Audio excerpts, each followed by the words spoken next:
When I play gacha games, I usually pull whoever I like and skip whoever doesn't really interest me. I wish I could use that method here, but I'm usually pulling these characters for you guys. Their design doesn't really seem appealing for me, nor are their kits too much. To give you guys a reason for this, let's check out Abishai, a physical DPS who's part of the Dark Euless mythical faction who can either be infantry or demon class. The talent, when using skills, they do not recharge but instead get a stack of overheat, equal to its cooldown. Each stack of these increases damage which cannot be stolen or dispelled. At the end of action, if no skill is used, loses a stack of overheat. When having 5 of them, immediately gets overload for 1 turn, in which case cannot be healed and removed while ignoring 50% defense. When using skills, they'll go on cooldown and get overheat. Once overload is lost, 5 stacks of overheat will be lost. But just in case, if there's some confusion, when it says do not recharge, it's actually saying that the skills do not go on cooldown until Abishai reaches overload. Now due to this, it'll be very easy to ramp up that talent.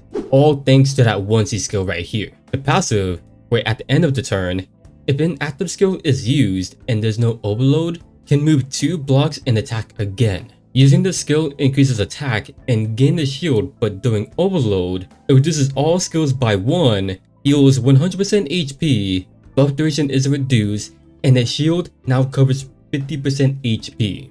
You really want to abuse this as much as you can before entering that overload state. Not only do you get some very good buffs, the act again does become very active until Abishai gets that talent buff, overload. So at best, you'll be able to act again at least like 1 or 2 times. So yeah, just keep that in mind at all times. There's this AoE skill that inflicts skill disabled that cannot be removed for 2 turns. If it's not in PvP, then it's increased damage taken. If used during overload, it applies a terrain effect that deals fixed damage. It's certainly not bad in certain environments.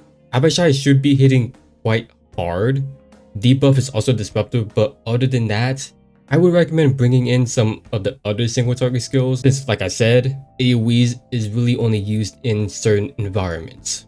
Lastly, with the Thxs, the passive reduces damage taken for each stack of overheat up to 30%. It's a single target skill that dispels buffs for each stack of overheat. If used during overload, increases cure rate by 100%, heals 30% HP from damage dealt. If they're killed, the overload removed effect can be activated again after 5 turns. Now, the way how you want to use this is going to be very similar to Ashen's 3C, where you really only want to use this to secure a kill, just so that way you can reset with Abishai, therefore get maximum benefit when it comes to using the act again. All in all, Abishai is a complete skip. This character is just a pure DPS that will constantly beat down enemies. Characters like this are very amazing to defeat multiple enemies or just simply deal crazy amount of damage in 1 turn. Just like someone like SP Sherry, you can compare the two. So if you want someone that's similar to her, then Abishai is like the next best thing. You definitely won't have to really worry about Abishai as much as her, since Abishai's damage is not going to fall off as easily compared to SP Sherry, especially when it comes to survivability. Abishai does have that revive, but you always want to have that unique onesie at all times. It's the only way to easily get ramped up.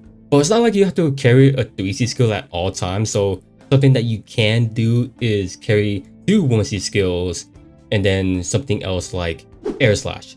Abishai does have that skill, so it is very good. Abishai can be a great DPS if you really need one. Can work very similar to SP Sherry, in fact maybe a bit better than her, and you won't really have any regrets if you manage to do pull for Abishai. Otherwise, you can definitely skip. Lukhmaan is another one that will be arriving alongside. He's a physical DPS who's part of the Glory, Euless, and Strategy faction who can either be infantry or a Lancer class. The talent has attack and defense increase along with something called Unity, and it's a command where allies within 3 blocks have attack and int boost that goes to 20% for each Unity ally. On his turn, can inflict it to nearby ally until there is 3 of them. At the end of his turn, can target any ally with Unity, even himself, and teleport to another ally with it within 7 blocks of that target, which has a cooldown, and the stat boost cannot stack as well.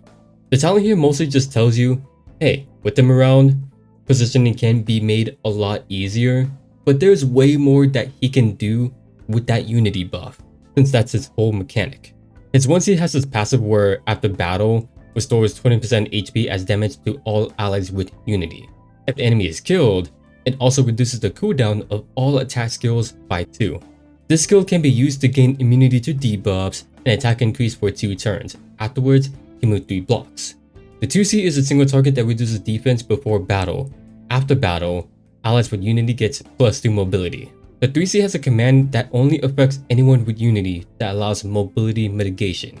Its passive allows more damage for every ally with it, who are within 3 blocks. This is a single target skill that removes 5 buffs, even ignoring guard if there's an ally with Unity nearby. And if it kills, then the cooldown of any enemies within 2 rings are increased by 2. Very interesting, but not bad. This is a character that really forces you to learn his gameplay, otherwise you're not gonna make the most out of him. And you kind of really want to use him in like a very certain way, like in certain situations, depending on like what's going on. So maybe if you really need like a teammate to get closer or something, and if Lukhmaan can't really do anything else, then you would simply just use him first to teleport. Or maybe if you really need the heal for all your teammates, then have Lukhmaan act first to get that healing up for them. At the end of the day, you gotta just learn how the game works and have like good fundamentals in order to really use them well. So when I say that, I mean learn how like positioning works and learn the game mechanics. Lukhmaan really forces you to do just that.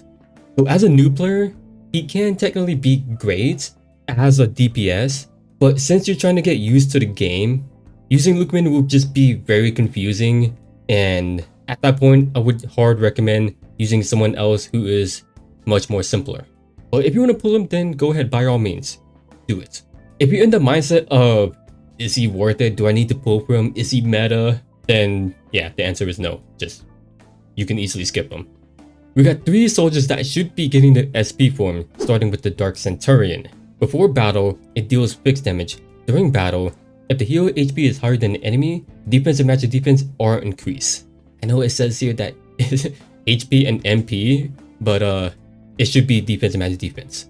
So it is quite meaningful. It definitely adds more to someone like Freya, who definitely gets more mileage out of these guys. Because hurting certain enemies, like if they have soldiers, stuff like that, technically does lower their damage capability, since they'll be losing their soldiers, and they might even have HP conditions that affects like what they do.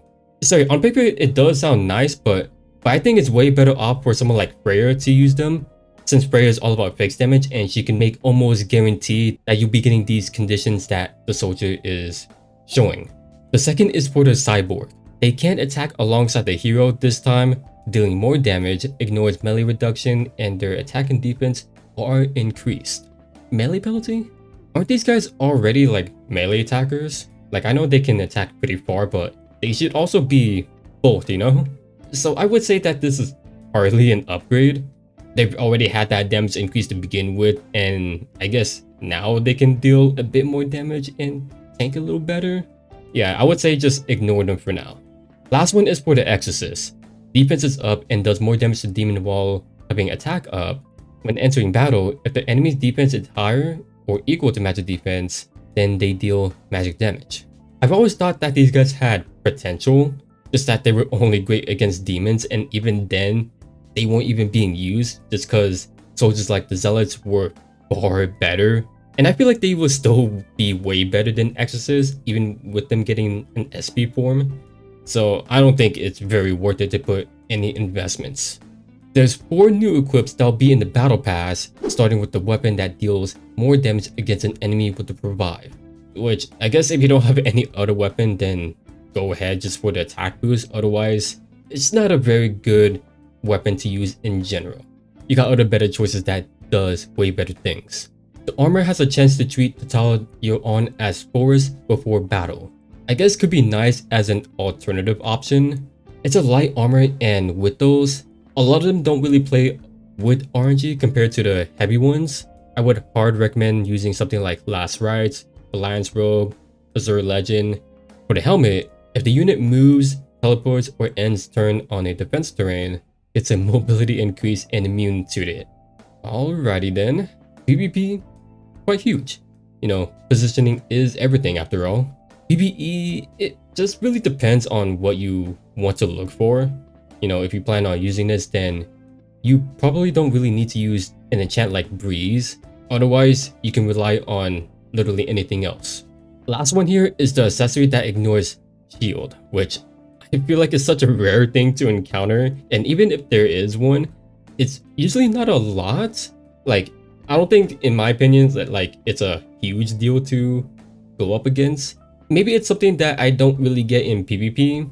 I feel like it's not really a huge big deal, but I could be wrong since I don't PvP anymore. I hardly know a thing. Like, I don't know, like I feel like we'll have to wait until it becomes a problem, and then maybe then we will see this get put to use. Otherwise, I would just stay far away from it. The exclusive equipment coming in this update is going to be for one of my favorite characters right now, Nornorin. I'm happy about this because I've been using Nornorin ever since she came out. She's just so much fun. So at the end of the action, when using an action skill, applies her terrain within one ring. If she's in water or has a shield, then she takes less damage. But if both conditions are met, then it's 20% instead. What's definitely really big here is that terrain being applied. The damage res is nice and all, but I feel like Nornorin's already good in the survivability department, unless it's magic. But yeah, you know, the benefits that she gets alongside with this terrain are going to be quite huge, especially with that 3C buff.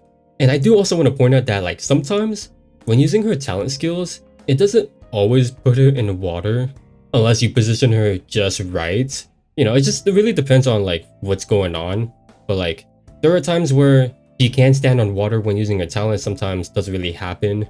So yeah, with this thing, I feel like she'll be always in water at all times, therefore making her buffs when she needs to be in water seem like constant. So it's a huge W for someone like me who enjoys using her. With the casting skills, one is for Shibaraku. If he kills an enemy, then he gets his talent buff, which I guess is pretty underwhelming, but you know, it is also good. Like, you know, he gets more mobility and more damage and all that stuff, but yeah, I think it's quite obvious that, you know, the characters we have right now are far superior. The other is for Apotheosis. In his chaos form, if he revives, he makes the enemy who killed him lose control.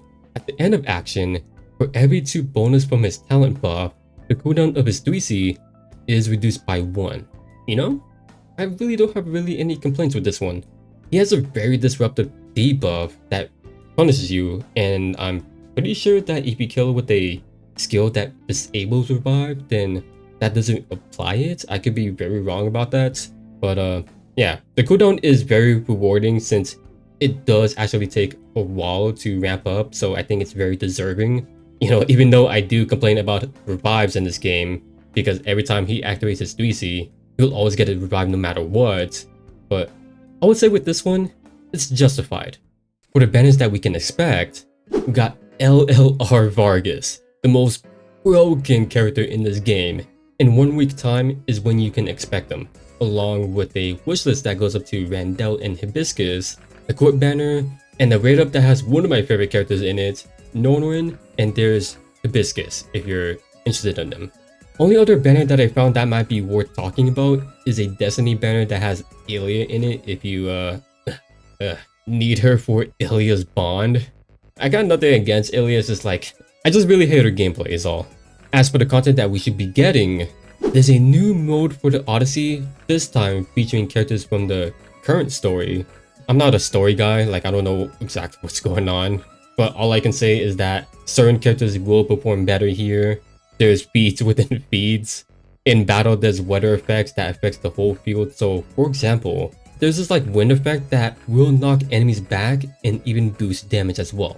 You want to do these special feeds in order to place more characters in a dispatch system that they got going on here, so that you can get materials to upgrade for battlefield enhancements. There's a thing here that's very similar to the spirits, where you can unlock these so-called marks. to put on anyone, and it can be used at almost everywhere. You know, it's very similar to the other one, just like different gameplay is all. It'll be a lot of rinse and repeat that can be a bit boring, but I would say this one might be a bit more tolerable. That isn't all, there's more that we got here, such as the Eternal Flameforge, Blood Moon Eden, which is arguably one of the best events. For me, I still really enjoy Endless Voyage just a bit more. I feel like it's still very hard to top that. But I like Blood Moon just as much though. It is definitely my second favorite event. There should be a Gate of Fate coming up, something to replace the Matcha Lotto, but instead, you get this ticket as a final prize reward, which then you go to the event tab in the skin store to get a past skin from the previous Matcha Lotto. So spend at your own will. And if you haven't seen it yet, you can claim a free Joe and Connie by logging in for 60 days, just like how it was for Mew and Curtis. If you're interested in the skins, the Echo Light for both the new characters, a spring themed skin for Aelia, which she freaking rocks in. Since season 21 has ended, the champion skin for it is for Tiana. That looks absolutely sick. So with season 22 on its way, you got this stunning gold skin for Thxs and the silver soldier skin for the Radiant Preacher. Alright, so that was about everything, if not most of everything that the global side of Langrisser should be getting. Of course, as always, expect some changes, since it is global after all. Now, if you really like these characters, then feel free to summon them, but you should be aware of the future banners that's coming in the following months. I haven't had time yet, but I'm pretty sure the next batch of characters were pretty good. I'm pretty sure they're like, the two characters should be like Elvis and Leia. I can't remember the names. Like I said, I haven't had the time to look at them yet, so I'll make sure to do that. But I'm sure we're all really waiting for is the Fairy Tail collab. It's something that I'm very excited for, since I really like Fairy Tail. And I kind of wish that I could skip this month's banner.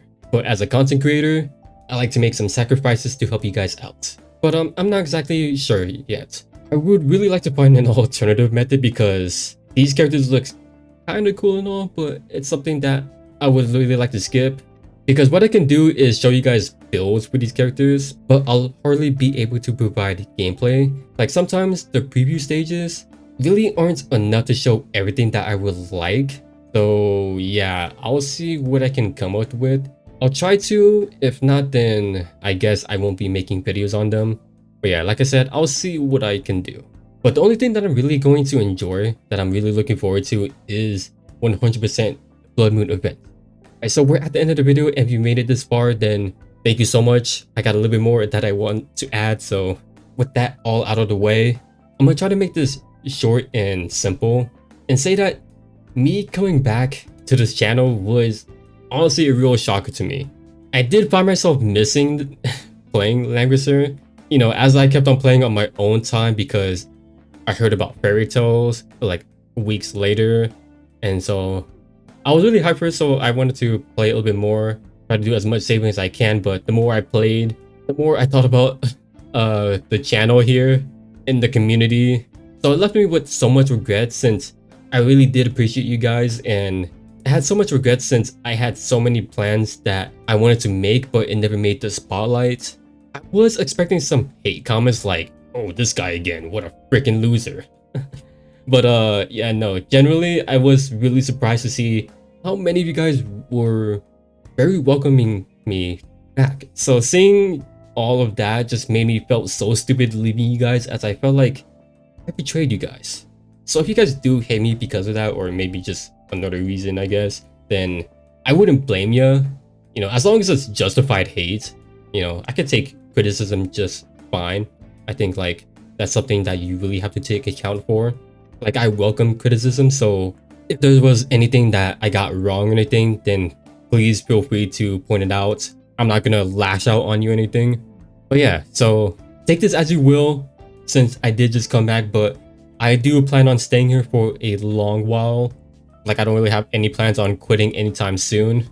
But yeah, some videos plans will be up and running, uploading stuff that I think you guys would really want to see, and much more too. There's more that I could say here, but I don't want this video to be like an hour long, and so I want to thank you guys so much for all the support. it truly does mean a lot to me.